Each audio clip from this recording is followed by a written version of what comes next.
Okay, I forgot my headphones and microphone set up, so we're back to using the one on the camera for recording sound. And the sun's not out quite yet, which means that my camera might not fog up. Now we have obviously returned to the upper pond and we're working on a reflection, which is good. It's Friday, which means that the ladies are in cleaning the house and the vacuum cleaner's on, so this is a nicer, quieter place to be.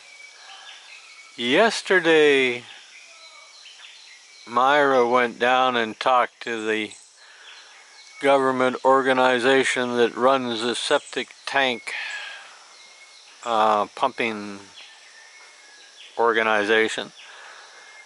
And 2 months ago they said it'd only be a month and they'd be up here. And yesterday they'd say they'd be here today, so we live in hope, in expectation. The simple fact is that in our area, people are allowed to put in septic tanks, which means that it goes from the holding tank, or from the filling up tank to the holding tank to the field to be cleansed and put back in and what have you.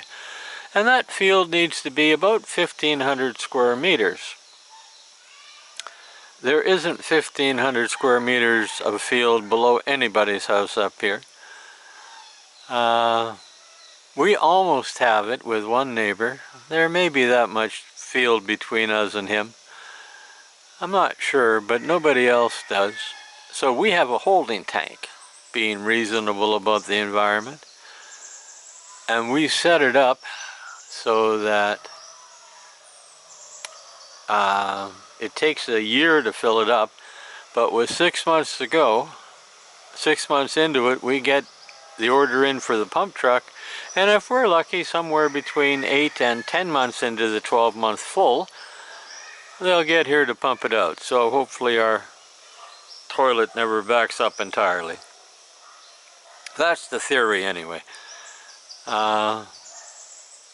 We did it this time, and now let's see now, June was 6 months, July is 7, and if we get into August, it'll be 8 months. I hope it doesn't get there. I hope they do get here today, but one never knows. Now that's sort of on the home front. We've got it set up on this nice reflection, and I'm not sure if we are going to catch any of the tilapia that are in there. I hope so. They make a nice addition to the video. I know almost with a guarantee we will not catch any of the turtles. Now the other day the ladies did laundry, and in our setup you turn off the water to the tank, or to the fish pond, so enough water goes through the washing machine. Well, it's called a third world, what can I tell you? And the ladies forgot to turn the water back on to the upper pond. Now, luckily, we have it set up so it never can drain totally, but the fish were getting a little crowded when I came out, and lo and behold, what did I see but sitting or holding on to the edge of the upper pond were two nice turtles, about 8 inches long, maybe 4 inches wide, maybe 5. It's just a nice sized box turtle. Looked like, I don't know if they were juveniles or mature. I have no idea how big they get before they're mature. I mean, this is an animal that lives to 100 years old if nothing eats it or accidents befall it. But if 2 of them are in the pond and one is female and they are big enough to mate, old enough, we may have little turtles running around like we have little frogs, and that'd be kind of neat. We'll see what happens. And along with forgetting my headphones, I forgot my stopwatch, but I've got the watch on here. I got to keep looking at it. I just put my glasses on. Indeed. There is, as always, lots going on in the world. I don't know that I like very much of it, but it is going on. I just saw NBC, CBC, one of those BC things, news reports, about a man-made lake in the southwestern United States that is in, I believe, Nevada?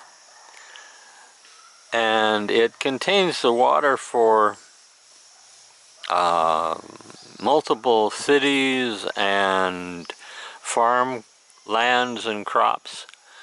And this 20-year drought, which according to the news report I just saw would normally have been a 7-year drought, but climate change has turned it into a 20-year drought with no end in sight, has the lake at a lowest record low of all time since they made it in the 1920s, I believe it was. This is a man-made lake in the desert. Nothing could ever go wrong with that, right, folks?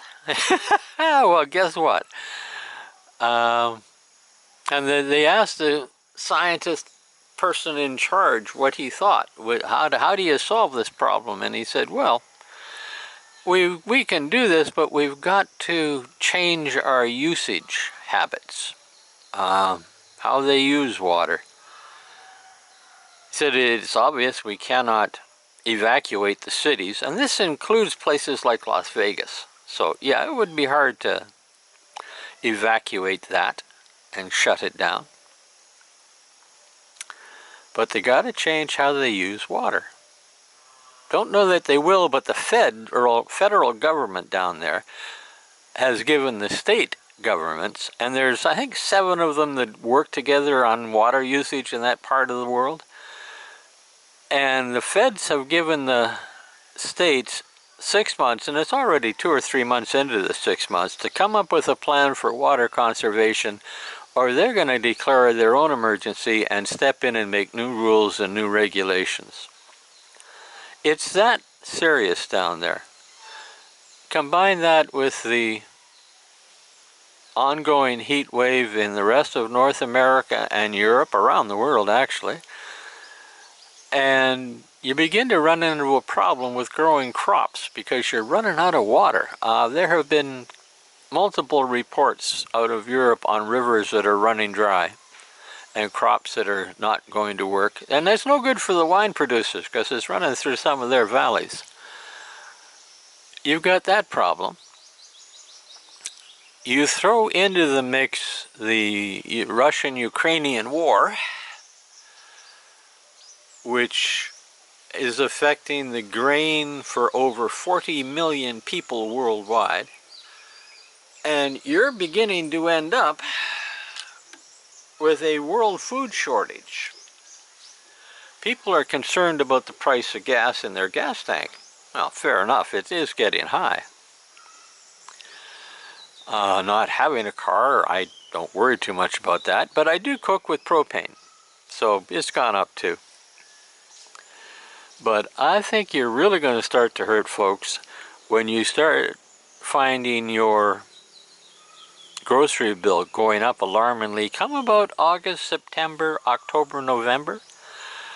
The drought in the Midwest in the States, that covers an incredible amount of farmland. And that farmland produces veggies and nuts and fruits, and you thought only California did that. And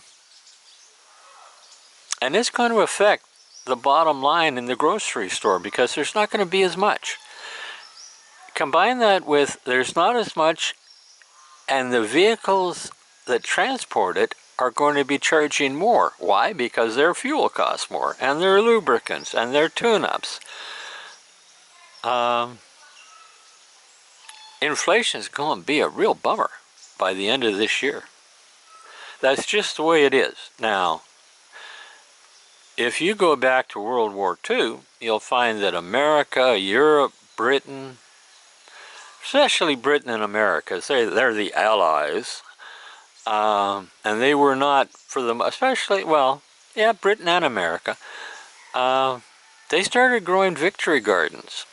And instead of having a manicured lawn, they had some really nice veggies growing in their front and backyards.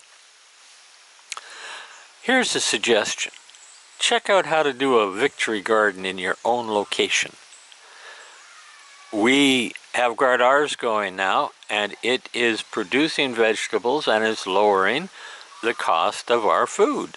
And our the ladies that work in our yard, the cost of their food is going down too, because we're eating out of the yard.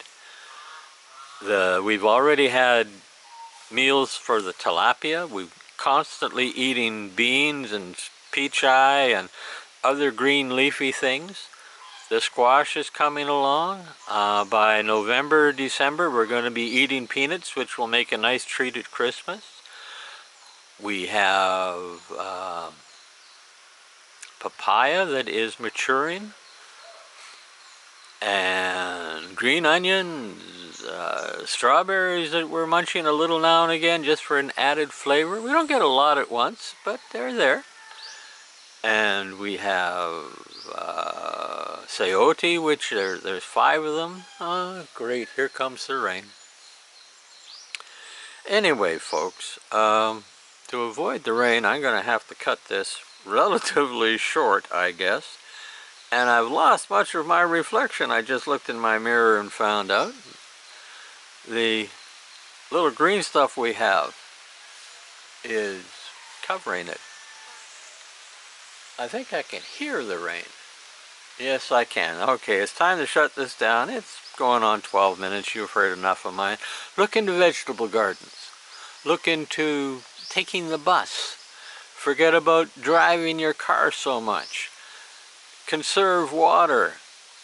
All that stuff the scientists proclaimed would happen if we didn't look after the environment, it's happened. It's now. The fires, the food shortage, the water shortage, this is our own doing, folks. And now you're going to have to learn to live with it. So are we. Everybody is. And I hope it's not too painful a lesson for you to learn. And I hope you learn quickly, because the quicker you adjust, the better your life will be. And that's not a bad thing to think about, folks. It really is time to make the adjustments, because we cannot stop it. It's here. This is going to be it for the future. We are the new normal. It's not fun to think about, but it's our own fault. We had the choice, and what we did was we screwed it up big time. Now we pay the price. Most of us will survive. The lowest people on the totem pole, the poorest people, are going to suffer terribly. In Africa, in India, I don't know about China, maybe China too.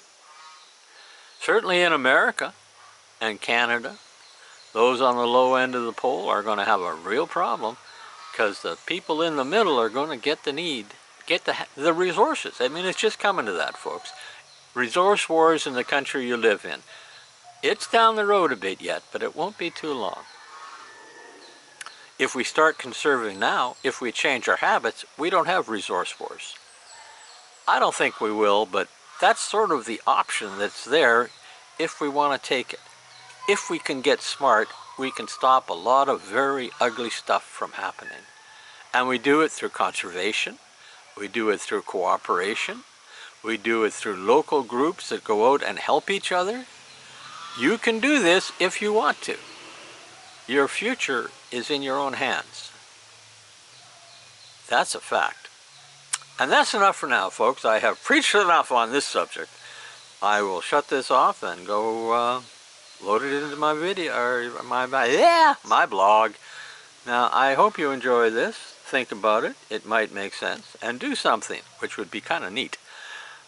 Locally do something, because it's got to come from the locals, because your leaders aren't going to do a damn thing about it. Now, I shouldn't do that. I should leave it where it is. I will. Okay, bye-bye, folks. With luck, we'll talk to you tomorrow.